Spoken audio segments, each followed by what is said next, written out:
Hello students, welcome to at your own channel infinity classes बिलवाड़ा पर।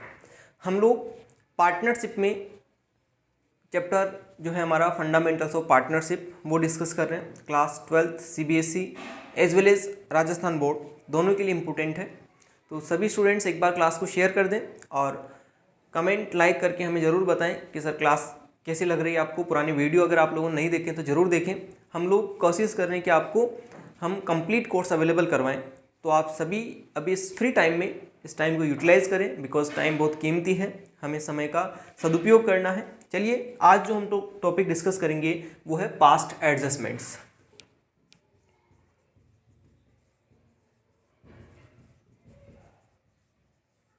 Past adjustments और we can say adjustment in closed book of accounts.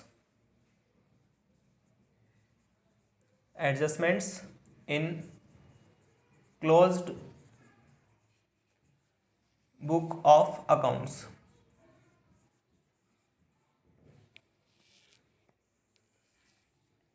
Students, हमें need क्यों पड़ती है हमें पास्ट एडजस्टमेंट्स करने की, या क्लोज्ड बुक ऑफ अकाउंट्स में हमें एडजस्टमेंट करने की क्या नीड है।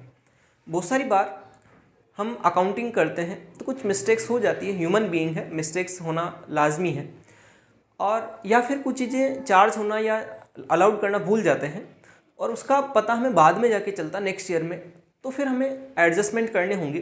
तो हम पुरानी बुक्स को तो वापस उसमें काटापासी नहीं कर सकते हैं, उसमें कुछ वाइटनर लगा के हम चेंज नहीं कर सकते हैं, ऐसा अलाउड नहीं है अकाउंटेंसी में। तो हमें नेक्स्ट ईयर में उसका एडजस्टमेंट्स करना पड़ेगा। तो उस एडजस्टमेंट्स के दो तरीके होते हैं। फर्स्ट जो तरीका है वो है by passing an adjustment entry. By passing an adjustment entry, यानी कि हम केवल एक सिंगल एंट्री पास करके भी एडजस्टमेंट्स कर सकते हैं। और सेकंड जो है वो है by opening P&L adjustments account. ये दो तरीके होते हैं, एक हम लोग सिंगल एंट्री पास करके एडजस्टमेंट्स करें और एक P&L एडजस्टमेंट अकाउंट ओपन करके एडजस्टमेंट करें। तो हम पहला जो तरीका है वो देखते हैं कि किस तरह से हम लोग by passing an adjustment entry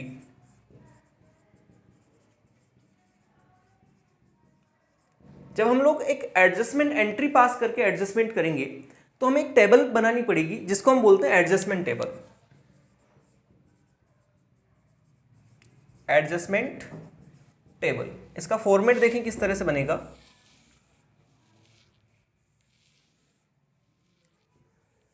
first is particular column, then जितने पार्टनर्स होंगे उतने कॉलम। जैसे दो पार्टनर हैं ए और बी, इसके दो कॉलम, और एक कॉलम आप बना के चलेंगे फर्म। बहुत सारे टीचर्स ये बनवाते हैं, बहुत सारे नहीं भी बनाते फर्म का कॉलम, लेकिन मैं सजेस्ट करता हूँ कि बना लें, आपकी कैलकुलेशन थोड़ी सी सही रहेगी। और इन जितने भी हमने कॉलम बनाए इनके दो दो कॉलम, एक डेबिट और एक क्रेडिट। यहाँ पर भी एक डेबिट एक क्रेडिट और यहाँ पर भी डेबिट एंड क्रेडिट कॉलम अपन को बनाने हैं। अब इसमें सबसे पहले क्या लिखा जाएगा, देखो हमें जो प्रॉफिट गिवन होगा वो रॉन्ग होगा, बिकॉज कुछ एडजस्टमेंट्स होना रह गए थे और उस प्रॉफिट को हम डिस्ट्रीब्यूट कर दिए। तो जो हमारे पास प्रॉफिट होगा उसको हम यहाँ लिखेंगे रॉन्ग प्रॉफिट।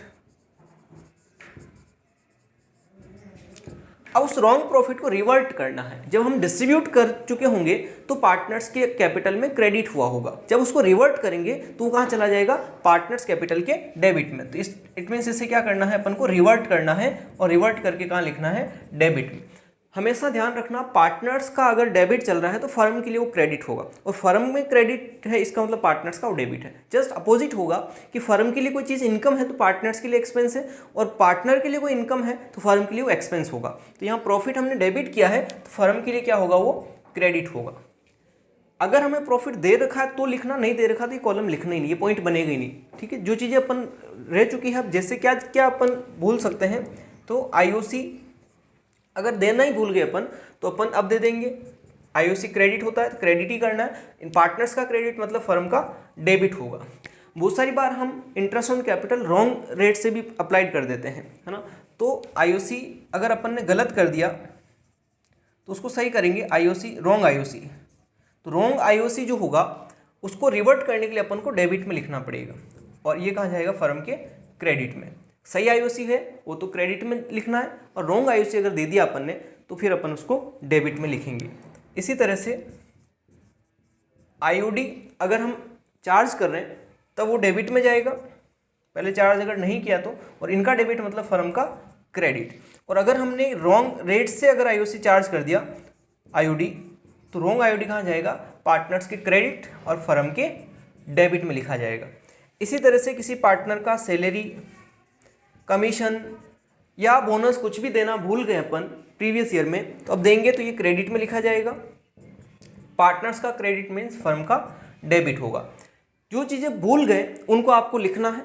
इसके बाद आपको क्या करना है, अब फर्म के कॉलम का टोटल करना है। ओनली टोटल किसका करोगे, अभी आप केवल फर्म का कॉलम है उसका टोटल करोगे। ये फर्म की कॉलम का हमने क्या कर दिया, टोटल कर दिया। ठीक है, टोटल करने के बाद फिर यहाँ पर अपन लिखेंगे बी पॉइंट और यहाँ लिखेंगे बैलेंस पी एंड एल।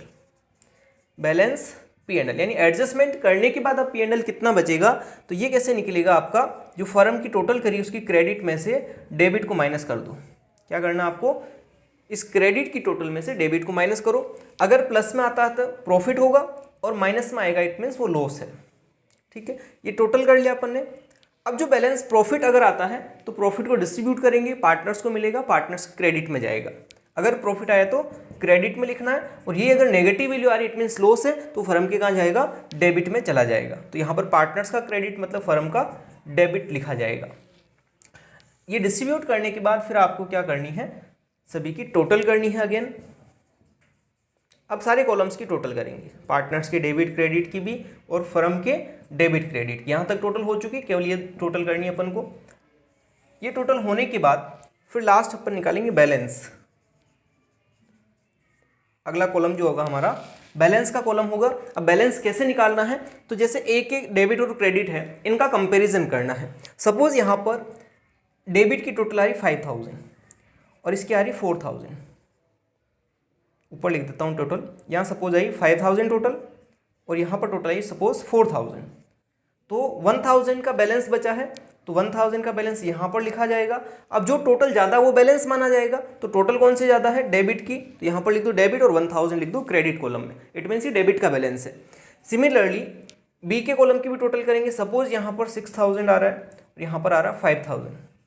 अब यहाँ पर 1000 इधर कम पड़ेगा तो 1000 यहाँ लिखेंगे और इधर लिखेंगे क्रेडिट, और ये टोटल हमेशा इक्वल आएगी इसलिए इनका कोई बैलेंस नहीं बचेगा। फर्म की टोटल हमेशा इक्वल होगी, वहाँ पर कोई बैलेंस अवेलेबल नहीं होगा। तो यहाँ पर ये डेबिट और क्रेडिट के बेसिस पर अब आपको एक एडजस्टमेंट एंट्री पास करनी है। हमने पढ़ रहे हैं सिंगल एंट्री, तो सिंगल एंट्री का मतलब ए देखो क्या हो रहा है डेबिट और बी हो रहा है क्रेडिट। तो इसकी एंट्री बन जाएगी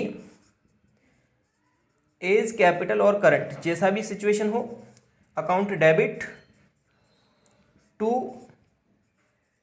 बीज कैपिटल ऑब्लिक करंट अकाउंट। अगर 3 पार्टनर्स हैं तो कोई 2 डेबिट होंगे तो 1 क्रेडिट होगा, या 2 क्रेडिट होंगे तो 1 डेबिट होगा, लेकिन ये हमेशा एक एंट्री बनेगी वो इक्वली बन जाएगी और अमाउंट जो आएगी वो डेबिट और क्रेडिट की इक्वल आएगी। तो इस तरह से हमें पास्ट एडजस्टमेंट्स करने होते हैं। अगर इसमें से कोई चीज़ नहीं है तो उसको इग्नोर करेंगे, जो चीज़ है उसी को लिखना अपन को। जैसे प्रॉफिट नहीं, केवल आईओसी देना भूल गए थे तो आईओसी अब अलाउड कर देंगे, बाकी की प्रोसीजर सेम, ये कुछ भी नहीं आएंगे, बैलेंस प्रॉफिट आ जाएगा और जो लॉस आएगा उसको डिस्ट्रीब्यूट कर देंगे और एक एंट्री पास आउट कर देंगे हम लोग। तो इस तरह से हमें पास्ट एडजस्टमेंट्स करने होते हैं। हम एक एग्जाम्पल समझते हैं इसका तो और चीज़ें क्लियर हो जाएगी। चलिए एग्जाम्पल है हमारे सामने, A B and C are partners in the ratio of 3:1। Their capital as on 1 April 20 were 50,000, 30,000 and 20,000. After distribution of profit, it is found that IOC at the rate 10% per annum was not allowed. Profit distribute करने के बाद पता चला कि हमने IOC तो allowed ही नहीं किया, जो कि 10% पर एनम अलाउड करना था। पास एंड एडजस्टमेंट एंट्री। अब देखो इस क्वेश्चन में हमें कुछ भी नहीं दे रखा, ना तो प्रॉफिट दे रखा ना और कोई अदर इन्फॉर्मेशन, केवल IOC हम फॉरगेट हो चुके हैं। तो हम इसके लिए भी टेबल बनाएंगे, एडजस्टमेंट टेबल फॉर्मेट सिमिलर है,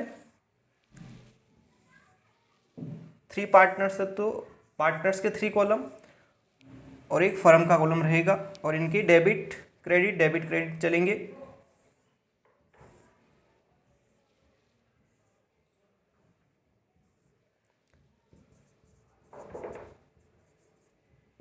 ए B C and firm, debit credit and credit. इसके बाद अपन सबसे पहले लिखते हैं, रॉन्ग प्रॉफिट है ही नहीं हमारे पास, सीधा हम क्या लिखेंगे आईओसी। रॉन्ग प्रॉफिट तो है ही नहीं, तो सीधा हम क्या लिख देंगे आईओसी। अब आईओसी कितना था 10% पर एनम, तो 50,000 का 10% होता है 5,000, आईओसी अलाउड कर रहे हैं तो 5,000 क्रेडिट में, फिर 3,000 क्रेडिट में और 2,000 क्रेडिट में, तीनों की टोटल हम करेंगे 10,000, वो आएगा फर्म के डेबिट में। इसके अलावा और कोई पॉइंट हमारे पास नहीं है तो हम सीधा क्या करेंगे, ये सारा हो गया। अब सीधा हम क्या करेंगे, फर्म की टोटल करेंगे। ये हो गया फर्म की टोटल, क्योंकि यहाँ पर डेबिट मारा 10,000 और क्रेडिट में कुछ भी नहीं है, तो हम लोग लिखते हैं फिर रिमेनिंग पी एंड एल, ये वाला पॉइंट आ गया सीधा रिमेनिंग पी एंड एल। और वो कैसे करते हैं, क्रेडिट माइनस डेबिट, तो क्रेडिट में तो कुछ भी नहीं है और डेबिट में 10,000, इट मीन्स माइनस का 10,000 आएगा और माइनस का 10,000 इट मीन्स वो लॉस है, तो लॉस को डिस्ट्रीब्यूट करेंगे 3:1 के रेशियो में। अब 10,000 का लॉस है, इसको 3:1 में डिस्ट्रीब्यूट करना है, तो 10,000 3, 2, 5 और 1 6, तो 3/6 करना है सबसे पहले, 5,000 फर्स्ट का आएगा,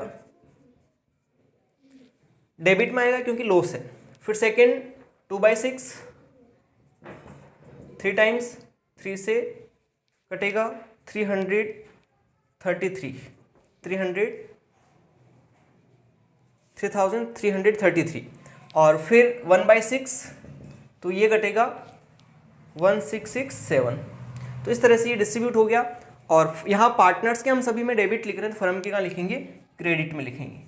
उसके बाद हम क्या करते हैं, कंप्लीट टोटल, तो यहाँ पर आएगा 5,000, ये भी आ गया 5,000, यहाँ आ रहा 3,333, ये आ रहा 3,000, ये आ रहा 1,667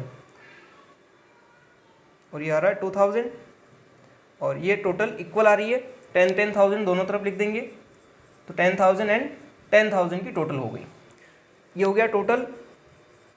अब बैलेंस निकालना है, तो इसका बैलेंस नील हो रहा है, 5,000 दोनों तरफ आ रहा है, यहाँ पर है 3,000, यहाँ पर 3,333, तो डिफरेंस देखना है तो कौन सा ज़्यादा है, डेबिट का ज़्यादा है, तो डेबिट में लिखेंगे। और डिफरेंस अमाउंट जो बचेगा, यहाँ बचेगा 333 और इसमें क्रेडिट का ज़्यादा है सी का, और इधर बचेगा 333 और इधर टोटल इक्वल आ गई।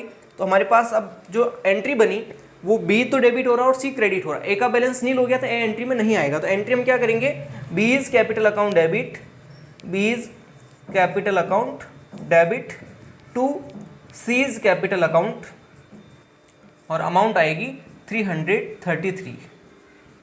तो इस तरह से ये एंट्रीज हमें पास आउट करनी है। एक और एग्जांपल हम लोग देखते हैं जिसमें केवल प्रॉफिट गिवन है, प्रॉफिट रॉन्ग डिस्ट्रीब्यूट हो गया और कोई इन्फॉर्मेशन नहीं है, तो उसको हम लोग किस तरह से करेंगे, चलिए एग्जाम्पल देखते हैं। एग्जाम्पल है हमारे सामने, X, Y and Z are partners in a firm, they share profit of ₹20,000 in the ratio of 2:1 instead of 1:2।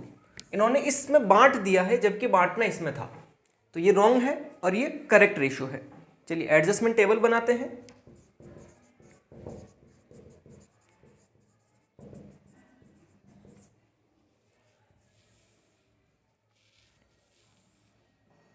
Firm, debit and credit,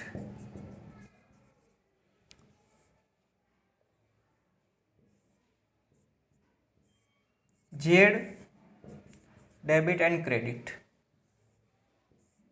Y debit and credit, X debit and credit और last हो गया हमारे पास particular. First of all हमें wrong profit revert करना है, क्योंकि profit हमें गिवन है, तो हम लिखेंगे सबसे पहले रॉन्ग प्रॉफिट रिवर्टेड।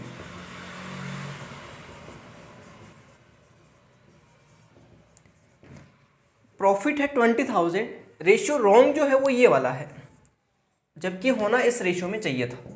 हमने 2:1 में डिस्ट्रीब्यूट कर दिया प्रॉफिट 20,000 को, जबकि करना था 1:2 में। तो 20,000 को 2:1 में जो डिस्ट्रीब्यूट किया वो रॉन्ग है, तो रॉन्ग प्रॉफिट को हम पार्टनर्स के डेबिट में लिखेंगे और फर्म के क्रेडिट में लिखेंगे। 20,000 को अगर हम 2:1 में डिस्ट्रीब्यूट करते हैं तो रेशियो की टोटल हो गई 5, 5 का डिवाइड अगर हम करते हैं 4, यानी 8,000 और 4,000 और क्रेडिट में आएगा 20,000। ये हो गया रॉन्ग प्रॉफिट रिवर्टेड। इसके अलावा और हमारे पास कुछ नहीं है, तो हम क्या करेंगे, फर्म की टोटल करते हैं।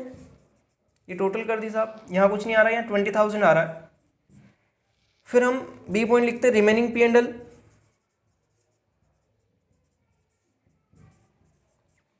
चलो, रिमेनिंग P&L का मतलब क्रेडिट माइनस डेबिट। क्रेडिट में 20,000, डेबिट में कुछ नहीं है, तो 20,000 बच रहा है प्लस में, जो कि प्रॉफिट है। और प्रॉफिट को डिस्ट्रीब्यूट करना हमें करेक्ट रेशियो में, क्योंकि पहले रॉन्ग हो गया था, अब हमें इसको करेक्ट रेशियो में डिस्ट्रीब्यूट करना है। तो 1:2 का रेशियो रहेगा, 1:2 को डिस्ट्रीब्यूट करेंगे तो ये आएगा 4,000,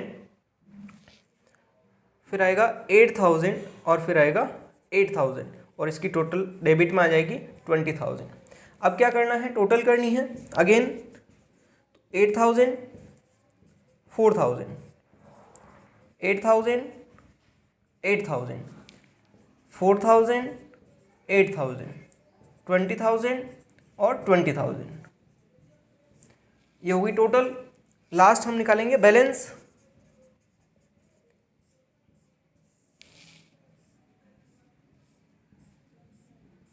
देखो यहाँ पर 8 आ रहा है, डेबिट की टोटल ज़्यादा आ रही है, तो इधर कितना बच रहा है 4,000, 8 और 4 का डिफरेंस। वाई का कुछ भी डिफरेंस नहीं बच रहा है, 8,000 पहले भी था, 8,000 अब भी आ रहा है। इसका आ रहा 4,000, तो यहाँ 4,000 बच रहा है, इधर क्रेडिट की टोटल ज़्यादा है, तो 8,000 माइनस 4,000, तो 4,000 बचा, और फर्म की टोटल इक्वल आएगी हमेशा।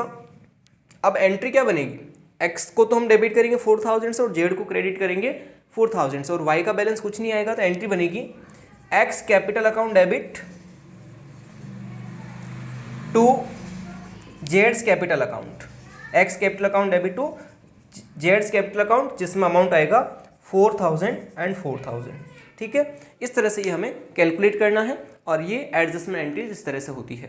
तो ये टॉपिक, फर्स्ट जो टॉपिक हम पढ़ रहे थे बाय पासिंग एंड एडजस्टमेंट और by passing a single entry, वो कंप्लीट होता है। इसका जो सेकंड टॉपिक है वो हम नेक्स्ट पार्ट में करेंगे। आज की क्लास को हम यहीं कंक्लूड करते हैं। उम्मीद करता हूँ क्लास पसंद आई होगी, और अगर क्लास आपको पसंद आती है तो वीडियो को लाइक, शेयर, कमेंट जरूर करें, और अपने फ्रेंड्स तक भी इसको जरूर शेयर करते हैं। चलिए, मिलते हैं कल नई वीडियो के साथ, तब तक के लिए गुड बाय, टेक केयर, जय हिंद एंड जय भारत।